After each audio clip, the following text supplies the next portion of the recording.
Hello అండి, welcome to my channel. Birthday function అయితే ఉందండి, అందుకనే రెడీ అయ్యామండి. చాలా లేట్ అయిపోయింది బర్త్డే ఫంక్షన్కి వెళ్ళేసరికి. అందుకనే ఫాస్ట్గా అయితే రెడీ అయిపోయి వెళ్ళిపోయామండి. వెళ్ళేసరికి చాలా టైం. ఎంట్రన్స్ అయితే చాలా బాగుందండి. ఈ 1 yearలో ఏమున్నాయో ఫొటోస్ అన్ని ఇలాగా పెట్టారండి బయట. చాలా బాగున్నాయి, చాలా బాగా నచ్చింది నాకు. మేము వెళ్ళేసరికి కేక్ కటింగ్ అయిపోతుందేమో, అంత లేట్ అయిపోయింది కదా అనుకున్నాను. కానీ వెళ్ళేసరికి స్టార్ట్ చేశారండి కేక్ కటింగ్ అయితే. డెకరేషన్ అంతా చాలా బాగా చేశారు, నాకు చాలా బాగా నచ్చింది. బర్త్డే ఫంక్షన్ వచ్చి మా హస్బెండ్ వాళ్ళ అన్నయ్య కూతురు కొడుకుదండి, ఫస్ట్ బర్త్డే, అందుకని కొంచెం గ్రాండ్ గా చేసుకుంటున్నారు. కేక్ కటింగ్ అయిపోయాక ఫుడ్ తిందామని చెప్పి ఫుడ్ సెక్షన్ కి అయితే వెళ్ళామండి. చాలా ఐటమ్స్ పెట్టారండి ఇక్కడ చూడండి. ఒకటి కాదు, 2 కాదు, ఒక 10-15 ఉంటాయండి ఐటమ్స్ అయితే చాలా పెట్టారు. మనం తినలేం కదా, అందుకని నాకేం కావాలో అవి మాత్రం పెట్టుకున్నాను. అప్పటికే చాలా ఎక్కువ పెట్టేసుకున్నా ఫుడ్ అయితే.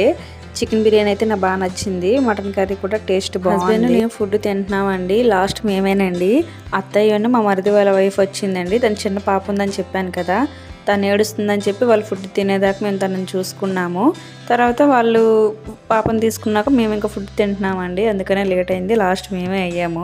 టేస్ట్ అయితే చాలా బాగుంది. లాస్ట్లో స్వీట్ అయితే ఒకటి తినాలి కదండి, అందుకని గులాబ్ జామ్, ఐస్ క్రీమ్. నా వీడియో నచ్చితే ఒక లైక్ చేయండి, ఛానల్ని సబ్స్క్రైబ్ చేసుకోండి.